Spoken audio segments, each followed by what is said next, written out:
Hello friend, welcome back to DNS YouTube channel. तो दोस्तों, आज के इस वीडियो में बहुत ही शानदार टॉपिक हम लोग पढ़ने वाले हैं।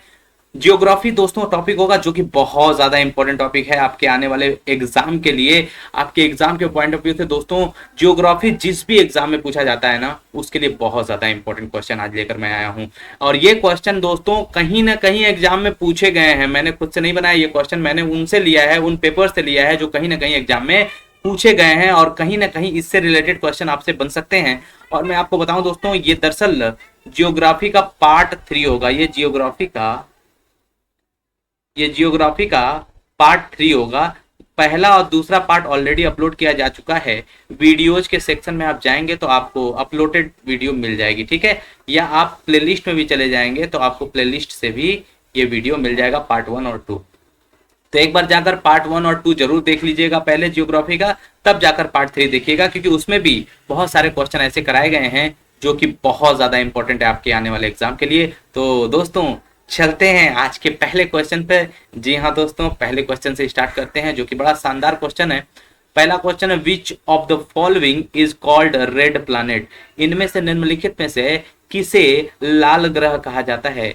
तो दोस्तों, अगर रेड प्लैनेट, ध्यान रखिएगा, मंगल जो ग्रह है, मार्स ग्रह, इसको हम बोलते हैं रेड प्लैनेट। क्या बोलते हैं?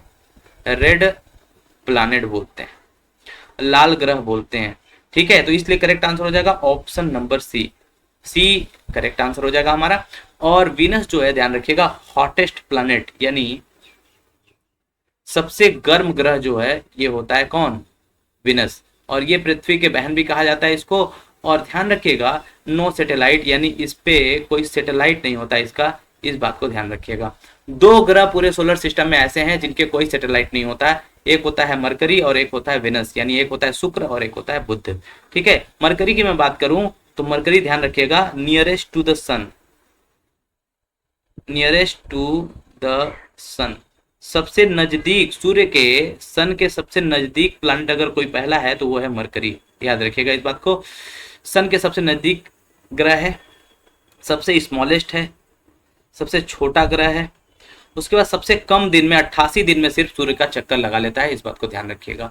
इस पे जो टेम्परेचर होता है, दिन में बहुत गर्मी पड़ती है, बहुत ज़्यादा गर्मी पड़ती है, और रात में बर्फीले हवा चलते हैं, समझ रहे हैं। बहुत ज़्यादा टेम्परेचर का इसमें बहुत ज़्यादा गैप पाया जाता है, इस बात को ध्यान रखिएगा। कभी कभी क्वेश्चन ये पूछ देता है, बताइए कौन सा ग्रह है जिसके ऊपर तापमान का बहुत अंतर अंतर पाया जाता है दिन और रात के। तो इसलिए आंसर हो जाएगा बुध उस केस में। लेकिन यहाँ पूछा है लाल ग्रह, तो लाल ग्रह के केस में हमारा आंसर होगा मार्स, ठीक है। तो जुपिटर की बात करें तो जुपिटर जो है सबसे बिगेस्ट, सबसे बड़ा सोलर सिस्टम का प्लैनेट है, इस बात को ध्यान रखेंगे।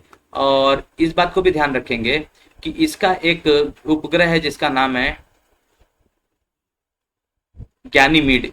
ज्ञानीमीड ज्यादा बेहतर होगा, बहुत सारे ऐसे हैं, 80 के आसपास है, लेकिन सबसे बेहतर इंपॉर्टेंट है ज्ञानी मीड। ज्ञानीमीड इसका एक सैटेलाइट है, उपग्रह है, बहुत ज्यादा इंपॉर्टेंट, एग्जाम में कई बार आया हुआ है कि बताइए ज्ञानीमीड किसका उपग्रह है। तो आंसर हो जाएगा आपका क्या?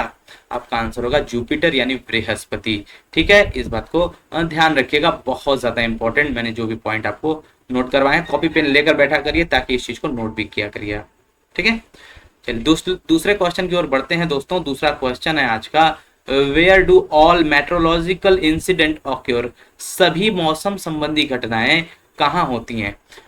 तो देखिए दोस्तों, वैसे मैं बात करूं वायुमंडल की परतों की, तो वायुमंडल की टोटल वैसे तो कई जगह 5 भी दिया हुआ है, लेकिन हम लोग 4 परत की बात करेंगे नीचे से। तो सबसे पहला परत नीचे से जो है दोस्तों, वो पता है कौन सा है? सबसे पहला नीचे से परत जो आता है वो आता है ट्रोपोस्फेयर। क्या है? ट्रोपोस्फेयर, जिसको हम लोग क्षोभ मंडल कहते हैं। क्या कहते हैं? क्षोभ मंडल कहते हैं। दूसरा जो मंडल है ये दोस्तों, ये होता है कौन सा? ये आपका होता है, इसको हम स्ट्रेटोस्फेयर कह देते हैं। क्या कह देते हैं? स्ट्रेटोस्फेयर, समताप मंडल, ठीक है।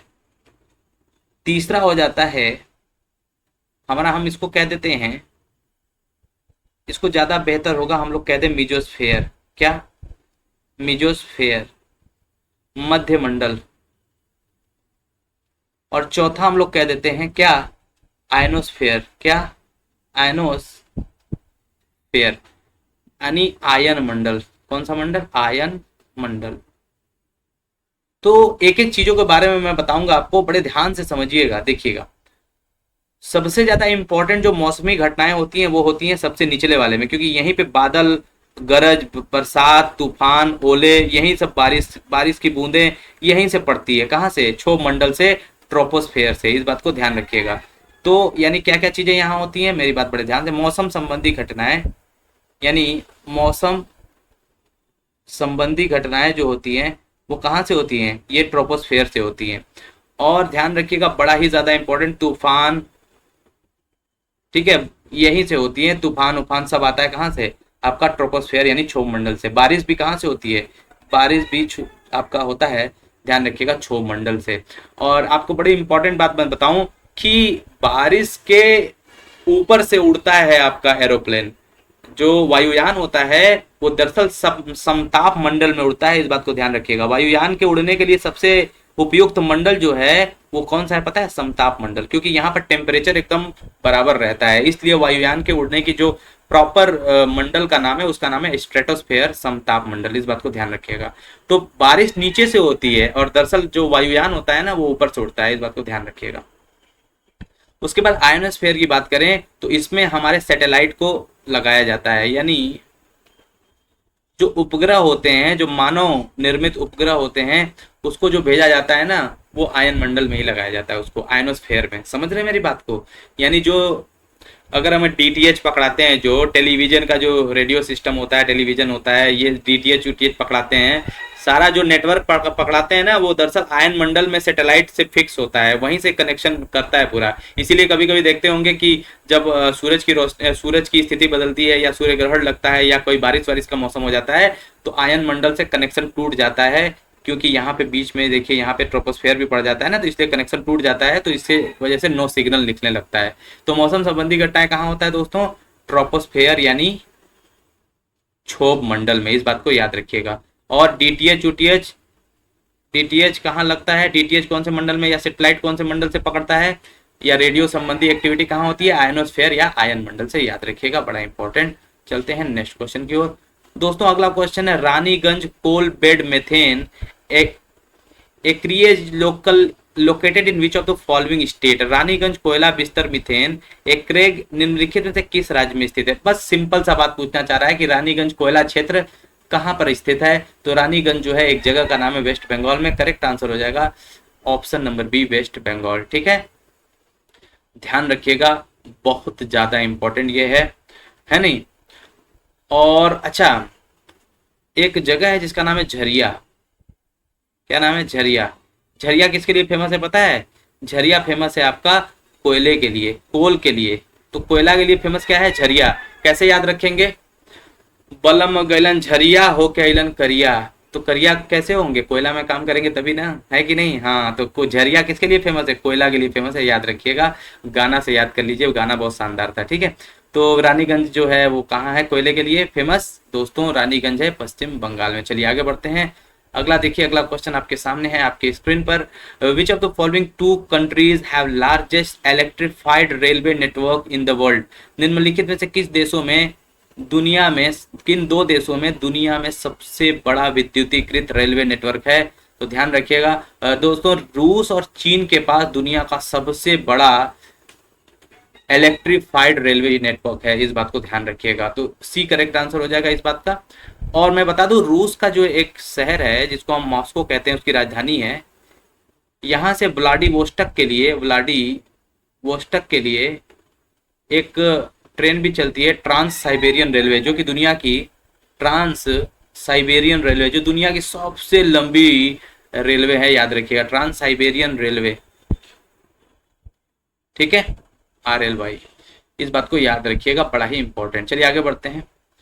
तो दोस्तों अगला क्वेश्चन है आपके सामने, गॉडविन ऑस्टिन जिसको K2 भी कहते हैं, ये क्या है? दोस्तों ये एक पीक है। Option number B correct answer हो जाएगा। क्यों? क्योंकि देखिए, जो इंडिया का ये वाला हिस्सा है ना, अगर मैं बात करूं, हमारा प्यारा भारत जो देश है हमारा, तो ये वाला जो हिस्सा है ना, ये इसका जो है ये पाकिस्तान का इसके ऊपर कब्जा है। इसी को बोलते हैं POK, पाक ऑक्यूपाइड कश्मीर। और इसी एरिया में ये माउंटेन है जिसका नाम है K2 गार्डविन आस्टिन, ठीक है। और इसी को हम लोग कहते हैं क्या, ये डिस्प्यूटेड एरिया है, इसी वजह से हम लोग सबसे ऊंची चोटी इसको नहीं मानते हैं। इसीलिए इंडिया सबसे ऊंची चोटी हम लोग किसको मानते हैं, ये मानते हैं यहाँ पर सिक्किम में स्थित जो है कंचनजंगा को, कंचनजंगा को हम लोग मानते हैं सबसे ऊंची चोटी, ठीक है। ध्यान रखिएगा, ये बड़ा ही इंपॉर्टेंट बात है, बहुत ज्यादा इंपॉर्टेंट। तो ये K2 गार्डविन आस्टिन पीओके वाले एरिया में एक पीक का नाम है, चोटी का नाम है। आगे बढ़ते हैं दोस्तों, अगला देखिए, अगला क्वेश्चन ये रहा आपके सामने। Which Himalayan peak is also called Sagar Matha. Sagar माथा दोस्तों माउंट एवरेस्ट को कहा जाता है। आपके ऑप्शन में माउंट एवरेस्ट है, ऑप्शन नंबर सी में, तो इसलिए करेक्ट आंसर हो जाएगा Mount Everest, option number C. तो दोस्तों देखिए ध्यान से, सागर माथा जो है वो, इसको कहाँ कहा जाता है पता है, माउंट एवरेस्ट को सागर माथा नेपाल में कहा जाता है। सागर माथा, भैया भाता लिख देंगे का, सागर माथा कहाँ कहा जाता है, नेपाल में कहा जाता है। इस बात को ध्यान रखिएगा, क्योंकि माउंट एवरेस्ट नेपाल में है ही, ठीक है। और तिब्बत में कुछ इसका हिस्सा है, तो इसको पता है क्या कहते हैं, तिब्बत में इसको कोलोरगमा कहते हैं, कोलोरगमा, ठीक है। बर्फ की देवी कहते हैं हिंदी में अगर बात करें तो, बर्फ की देवी, ठीक है। सागर माथा कहाँ कहते हैं, नेपाल में कहते हैं। किसको कहते हैं, माउंट एवरेस्ट को कहते हैं। किसकी इतनी ऊंचाई, किसकी कितनी ऊंचाई है इसकी, 8,848 मीटर, 8,848 मीटर इसकी ऊंचाई है, ठीक है। याद रखिएगा, बहुत ज्यादा इंपॉर्टेंट। चलिए दोस्तों आगे बढ़ते हैं, अगला क्वेश्चन देखिए। कंचनजंगा के बारे में मैंने बता दिया था, इसलिए ऑप्शन में मैंने नहीं बताया। विश्व का दोस्तों सबसे बड़ा डेल्टा है, the largest delta of the world. तो दुनिया का सबसे बड़ा जो डेल्टा है वो बनाता है गंगा ब्रह्मपुत्र डेल्टा, ठीक है। गंगा ब्रह्मपुत्र दो नदियां मिल करके, गंगा ब्रह्मपुत्र नदियां मिल करके बनाती हैं कौन, बंगाल में सुंदरवन डेल्टा। कौन सा डेल्टा, सुंदरवन डेल्टा। दोस्तों सुंदरवन डेल्टा जो है वो दुनिया का सबसे बड़ा डेल्टा है, इसलिए हमारा करेक्ट आंसर क्या हो जाएगा, करेक्ट आंसर हो जाएगा दोस्तों ऑप्शन नंबर सी, ठीक है। इस बात को ध्यान रखिएगा। तो गंगा को दरअसल बंगाल में, बांग्लादेश में क्या कहा जाता है, बंगाल में इसकी एक सहायक नदी बहती है जिसको कहते हैं हुगली, हुगली इसी की सहायक नदी है, ठीक है। और बाद में जब ये बांग्लादेश में चली जाती है तो इसको हम लोग पद्मा नाम से जानते हैं। किस नाम से जानते हैं गंगा को, पद्मा नाम से। जबकि ब्रह्मपुत्रा जब बांग्लादेश में चली जाती है तो इसको जमुना नाम से जानते हैं। और जब ये दोनों मिलकर के जमुना, मेरी बात समझिएगा, जमुना प्लस पद्मा दोनों मिलकर के जब बंगाल की खाड़ी में गिरने लगती हैं तो इनका तीसरा एक नाम हो जाता है, ध्यान रखिएगा, क्या हो जाता है, कोई बता सकता है, कमेंट सेक्शन में बताइए। कोई बता सकता है कि जमुना और पद्मा जा करके जब बंगाल की खाड़ी में मिलकर के गिरने लगती हैं तब इसका तीसरा नाम क्या हो जाता है, कोई मुझे बता सकता है कमेंट सेक्शन में। ये आईएएस में क्वेश्चन पूछा गया है, ठीक है। चलिए आगे बढ़ते हैं दोस्तों अगले क्वेश्चन की ओर। देखिए अगला क्वेश्चन लीजिए। अगला क्वेश्चन है, the light of sun takes how much time to reach to earth. तो पहले सन यहां दिया हुआ है तो सन की कुछ बातें कर लेते हैं। देखिए सन जो है वो हाइड्रोजन और प्लस हीलियम के न्यूक्लियर फ्यूजन की वजह से बना है। तो नाभिकीय संलयन की वजह से एक प्रक्रिया है, एक प्रक्रिया जिसको हम बोलते हैं नाभिकीय संलयन, नाभिकीय संलयन। फ्यूजन का मतलब होता है जुड़ना। क्या होता है, जब हाइड्रोजन और हीलियम के अणु आपस में मिलते हैं ना तो ये बहुत बड़ा एक गर्म गोला बनाते हैं जिसको हम लोग सन कहते हैं। तो ये मिल करके नाभिकीय संलयन के द्वारा मिल करके सन बनता है, किसके, हाइड्रोजन और हीलियम के। हाइड्रोजन 71% और हीलियम 26% के आसपास है। इन दोनों को मिला करके बनता है क्या, सन बनता है। जो सूरज है वो एक तारा है, इस बात को याद रखिएगा, एक स्टार है। सन क्या है, एक स्टार है, एक तारा है जो कि एक गैसों का गोला है। ये दोनों हल्के हल्के गैस इन्हीं का गोला है। जानते ही हैं हाइड्रोजन और हीलियम पहले और दूसरे नंबर पे होते हैं। आपका जो केमिस्ट्री जो लोग पढ़ते होंगे वो जानते होंगे, रसायन विज्ञान कहते हैं, उसमें जानते होंगे कि जो एलिमेंट्स होते हैं उनका क्रम क्या होता है कि नहीं। तो सूर्य का प्रकाश पृथ्वी तक पहुंचने में जो समय लगता है वो लगता है 8 मिनट और 20 सेकेंड। 8 मिनट 20 सेकेंड लगता है, इस बात को ध्यान रखिएगा। करेक्ट आंसर होगा ऑप्शन नंबर बी। चलिए आगे बढ़ते हैं, अगला क्वेश्चन देखिए। अगला क्वेश्चन है दोस्तों, बहुत ही ज्यादा इंपॉर्टेंट क्वेश्चन है। The longest continental railway in the world is, दुनिया में सबसे लंबा महाद्वीपीय रेलवे है। देखिए महाद्वीपीय रेलवे सबसे दुनिया में लंबा है, वो ट्रांस साइबेरियन रेलवे है। ये मैंने बताया भी है आपको स्टार्टिंग में। ऑप्शन नंबर 1 करेक्ट हो जाएगा। ये कहाँ से कहाँ तक जाती है? ये जाती है रशिया के कैपिटल मॉस्को से लेकर के व्लादिवोस्टॉक तक। कहाँ? व्लादिवोस्टॉक तक। इस बात को ध्यान रखिएगा, मॉस्को से व्लादिवोस्टॉक जाती है, दुनिया की सबसे लंबी रेलवे स्टेशन, रेलवे लाइन है, याद रखिएगा इस बात को बहुत ध्यान से दोस्तों। अब आगे बढ़ते हैं, अगला क्वेश्चन देखिए दोस्तों। अगला क्वेश्चन आपकी स्क्रीन पर ये रहा आपके सामने। शानदार क्वेश्चन है, आपको बताना है the coastal terrain of Andhra Pradesh and Tamil Nadu is known as. Andhra Pradesh और तमिलनाडु के तटीय इलाके किस रूप में जाने जाते हैं? देखिए अगर मैं बात करूं, ये देखिए ठीक है, यहां पर अगर मैं बात करूं आंध्र प्रदेश, आंध्र प्रदेश कहाँ पड़ता है? आंध्र प्रदेश यहाँ पड़ेगा आपका, और तमिलनाडु इसके ठीक नीचे है। थोड़ा थोड़ा ऊपर ले सकते हैं इसको, थोड़ा अगर ऊपर ले लूँ आंध्र प्रदेश यहाँ और तमिलनाडु यहाँ ले लें हम, तो ये वाला जो इसका एरिया है ना, ये वाला, इसको पूर्वी घाट तो कहते ही है, लेकिन पूरे को पूर्वी घाट कहते हैं। लेकिन इन दोनों को मिलाकर स्टेट को बनाता है एक मंडल, जिसको हम कोरोमंडल बोलते हैं। क्या बोलते हैं? कोरोमंडल। ठीक है, इसलिए करेक्ट आंसर क्या होगा? Option number B. पिछले वीडियो में मैंने बताया भी था आपको, अगर आपने देखा होगा पिछला वीडियो तो आप आसानी से इस क्वेश्चन को कर पा रहे होंगे। ठीक है, मालाबार तट मैंने बताया ही था, जो ये यहाँ पर केरल से तमिलनाडु से जो जोड़ता हुआ एरिया है नीचे वाला, जैसे पश्चिमी घाट का सबसे जो दक्षिणी हिस्सा है, पश्चिमी घाट का सबसे दक्षिणी हिस्सा है, उसको हम क्या कहते हैं? मालाबार तट, जो कि केरल वाले हिस्से में पड़ता है बहुत ज्यादा। ठीक है, याद रखिएगा इस बात को। बढ़ते हैं दोस्तों नेक्स्ट क्वेश्चन पे। अगला क्वेश्चन बहुत शानदार और जबरदस्त वाला है। In India the state with highest density of population is, Bharat में जनसंख्या का उच्चतम घनत्व वाला राज्य कौन सा है? देखिए डेंसिटी पूछा है, इस बात को फोकस करिएगा। उच्चतम घनत्व, हाईएस्ट डेंसिटी पूछा है। अगर उच्चतम जनसंख्या वन पूछता, सिर्फ जनसंख्या की बात इसमें हो रही होती, घनत्व का बात नहीं हो रहा होता, तब तो आंसर हो जाता उत्तर प्रदेश। लेकिन जैसे ही जनसंख्या घनत्व पूछेगा आपसे, तब आंसर चेंज हो जाएगा। क्यों? जनसंख्या घनत्व का मतलब होता है, पॉपुलेशन डेंसिटी का मतलब ये होता है, एक वर्ग किलोमीटर यानी एक स्क्वायर किलोमीटर के एरिया में रहने वाली पॉपुलेशन को कहते हैं डेंसिटी, यानी डेंसिटी ऑफ पॉपुलेशन। एक स्क्वायर किलोमीटर के एरिया में रहने वाले, मान लेते हैं कि एक स्क्वायर किलोमीटर एक एरिया है ये, ठीक है। इस एरिया में मान लीजिए कितने लोग रहते हैं, मान लेते हैं कि यहाँ पे 5000 लोग रहते हैं, एक एग्जाम्पल के तौर पे। और एक ही किलोमीटर का एरिया एक है उत्तर प्रदेश में, मेरी बात को समझिएगा, और ये है बिहार, ठीक, और ये है यूपी। और यूपी में क्या रहते हैं? यूपी में रहते हैं 1 किलोमीटर के एरिया में 2000 लोग, और यहाँ पे बिहार में 1 किलोमीटर के एरिया में रहते हैं कितने? 5000 लोग। तो डेंसिटी किसकी ज्यादा हुई? डेंसिटी का मतलब घना, घना घना, जो घने होते हैं ना, घने, जैसे कि घन का मतलब क्या होता है? घना होने का मतलब है कि छोटी सी जगह हो, उसमें लोग बहुत ज्यादा हो, कंजस्टेड एकदम हो, तो उसे बोलते हैं घनत्व। ठीक है, तो बहुत ज्यादा, आप बताइए एक ही किलोमीटर के एरिया में यहाँ 5000 लोग रह रहे हैं बिहार में, जबकि यूपी का अगर देखें तो यूपी में 1 किलोमीटर के एरिया में कितने रह रहे हैं? 2000 लोग रह रहे हैं। तो बताइए घनत्व तो कहाँ ज्यादा होगा? जाहिर सी बात है बिहार में होगा, क्योंकि छोटी सी जगह 1 किलोमीटर की, 5000 लोग हैं यहाँ पे, और यहाँ पे जगह 1 किलोमीटर 2000 लोग हैं, तो कम तो इसका यूपी का कम हुआ इस केस में, लेकिन बिहार का ज्यादा हुआ। तो दुनिया में दोस्तों, देश में अगर बात करें, दुनिया में कह रहा हूँ, देश में अगर मैं बात करूं तो सबसे ज्यादा जनसंख्या जो घनत्व वाला राज्य है वो है दोस्तों बिहार। तो करेक्ट आंसर हो जाएगा ऑप्शन नंबर बी। केंद्र शासित प्रदेश में दिल्ली है। ठीक है, आगे बढ़िए। रामास ब्रिज और Ram Setu is located in which among the following states. राम का पुल या राम सेतु निम्नलिखित में से किस जल डमरू मध्य में स्थित है?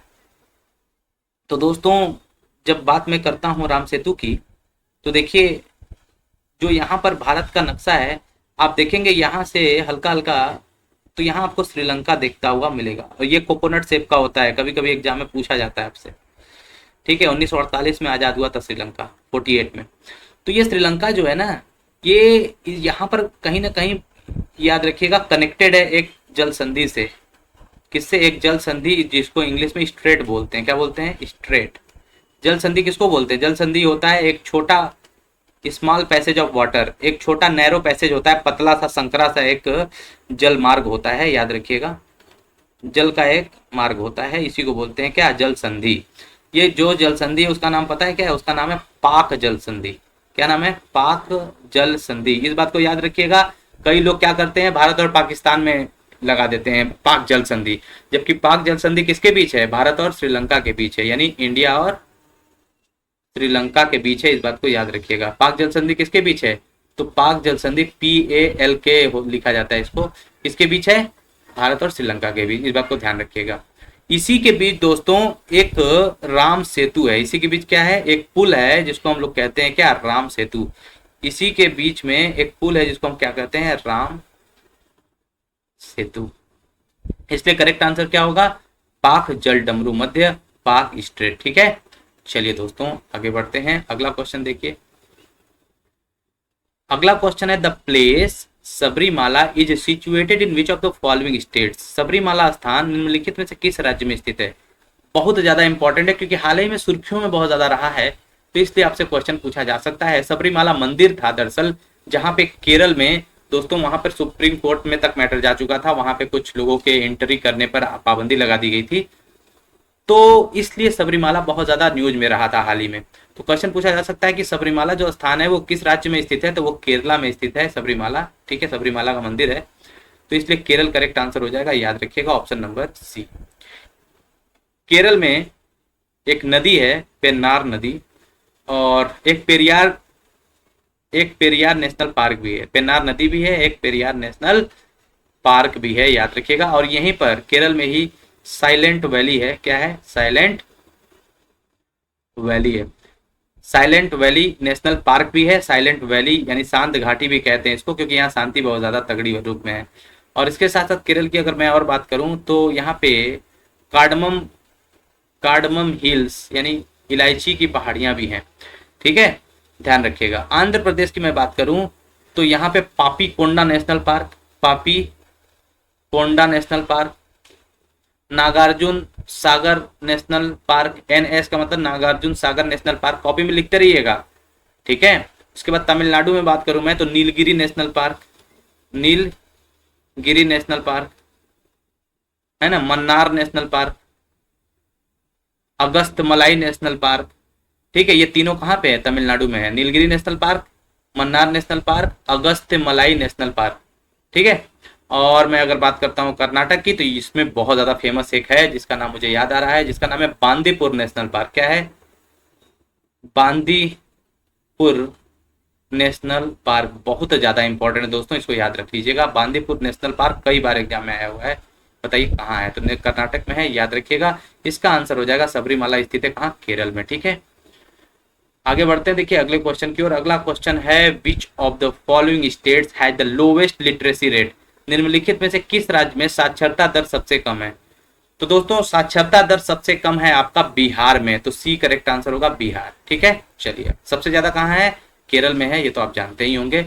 आगे बढ़ते हैं नेक्स्ट क्वेश्चन पे। अगला क्वेश्चन देखिए दोस्तों, खासी गारो जयंतिया भी लिख लीजिए, जयंतिया जनजाति मुख्य रूप से कहाँ पाई जाती है, ये आप कमेंट सेक्शन में आंसर देंगे। क्यों, क्योंकि मैंने सेकेंड वीडियो में जियोग्राफी के आपको बताया भी था एक्सप्लेनेशन में आपको कि गारो खासी जयंतिया जो जनजाति है वो कहाँ पाई जाती है, और यहाँ तक कि मैंने ये भी बताया था कि गारो खासी जयंतिया हिल्स भी हैं, वो कहाँ पाई जाती है, मैंने आपको पिछले वीडियो में बताया था। इसमें आप कमेंट करके मुझे बताएंगे। ठीक है, चलिए अगला क्वेश्चन है आपके सामने, global warming is expected to result in. Global warming के परिणाम स्वरूप होने की उम्मीद है। देखिए ग्लोबल वार्मिंग का मतलब होता है पृथ्वी का औसत तापमान जो होता है उसमें बढ़ोतरी होना। ठीक है, जब पृथ्वी का तापमान लगातार बढ़ने लगता है तो उसे हम ग्लोबल वार्मिंग कहते हैं। इस वजह से बहुत सारी गैसेस होती हैं जिसकी वजह से ग्लोबल वार्मिंग होता है, और ग्लोबल वार्मिंग जो होता है दरअसल वो ग्रीन हाउस गैसेस की वजह से होता है, जैसे कि ओजोन गैस होता है, जैसे कि मीथेन गैस होता है, कार्बन डाइऑक्साइड गैस होता है। तो बहुत ज्यादा गर्म गैसें हैं, उनकी वजह से पूरे पृथ्वी का टेम्परेचर बढ़ने लगता है। ठीक है ना, समझ रहे हैं। तो इससे क्या होता है, समुद्र तल में वृद्धि, जाहिर सी बात है समुद्र तल में वृद्धि होने लगेगा, क्योंकि ग्लोबल वार्मिंग से जब गर्मी बढ़ेगी तो बर्फ के चट्टान पिघलेंगे, और जब बर्फ के ग्लेशियर पिघलेंगे तो जाहिर सी बात है पानी की मात्रा वो बढ़ाएगा, समुद्र की पानी का मात्रा तो बढ़ाएगा ही ना। आप कहेंगे हाँ सर ये बात तो लॉजिकली सही है, समुद्र के तल में वृद्धि होगी, क्योंकि जब बर्फ के बड़े बड़े जो ग्लेशियर होंगे, जब गर्मी बढ़ेगी पृथ्वी की, तो वो पिघलेंगे और पिघल करके समुद्र का जल स्तर बढ़ा देंगे। फसल पैटर्न में बदलाव, बिल्कुल फसल के पैटर्न में भी बदलाव होगा, क्योंकि ग्लोबल वार्मिंग की वजह से सही टाइम पे बारिश नहीं होगी, और सही टाइम पर जब बारिश नहीं होगी तो हमें कहीं ना कहीं जो फसलों के बदलने, मतलब एक तरह से फसलों के बोने का समय है उसको बदलना पड़ेगा, क्योंकि फसलों के बोने का समय बारिश की वजह से हम तय करते हैं, तो हम उसको भी बदलना पड़ेगा, क्योंकि इतना ज़्यादा ग्लोबल वार्मिंग होगा तो सही टाइम पे बारिश भी नहीं होगी। देखते हैं आप, बहुत कम समय ऐसा होता है जब सही टाइम पे बारिश होती है। चेंज इन कोस्ट लाइन, तटीय रेखा में परिवर्तन, बिल्कुल तटीय रेखा में परिवर्तन आने लगेगा। बहुत सारे शहर जो हैं तटीय रेखा पर स्थित वो डूबने लगेंगे लगातार। क्यों? क्योंकि जल स्तर इतना ज़्यादा बढ़ जाएगा समुद्र का कि बताया गया है कि 2047 तक एक रिपोर्ट में कहा गया है कि मुंबई हो सकता है कि डूबने की स्थिति में आ सकता है, क्योंकि जल स्तर समुद्र का बढ़ने लगेगा तो स्थिति ये आ सकती है। तो ये तीनों चीज तो बिल्कुल होने की उम्मीद है, इसलिए करेक्ट आंसर हो जाएगा ऑल ऑफ दीज, ये सभी। ठीक है, ग्लोबल वार्मिंग की वजह से होता है। चलिए दोस्तों अगला क्वेश्चन देखिए। अगला क्वेश्चन है, Andaman and Nicobar island are separated by which of the following. तो दोस्तों अंडमान और निकोबार जो है सेपरेट होता है किससे? 10 डिग्री चैनल से, great channel, bay of Bengal से, या अंडमान सागर से। तो दोस्तों यहाँ पर एक 10 डिग्री चैनल है। इसी 10 डिग्री चैनल की वजह से जो अंडमान और निकोबार जो आइलैंड है वो क्या होता है, ये अलग होता है, ध्यान रखिएगा। 10 डिग्री चैनल करेक्ट आंसर हो जाएगा ऑप्शन नंबर ए। ठीक है, option number A correct answer हो जाएगा इस क्वेश्चन का। ठीक है दोस्तों, तो ये था आपका लास्ट क्वेश्चन। मिलते हैं दोस्तों अगले वीडियो में। जरूर बताइएगा आपको वीडियो कैसा लगा दोस्तों, आज के क्वेश्चन आपको कैसे लगे, एक बार जरूर कमेंट सेक्शन में आप कमेंट करिएगा। आपके कमेंट्स का मुझे इंतजार रहेगा। मिलते हैं दोस्तों अगले वीडियो में, तब तक के लिए गॉड ब्लेस यू ऑल।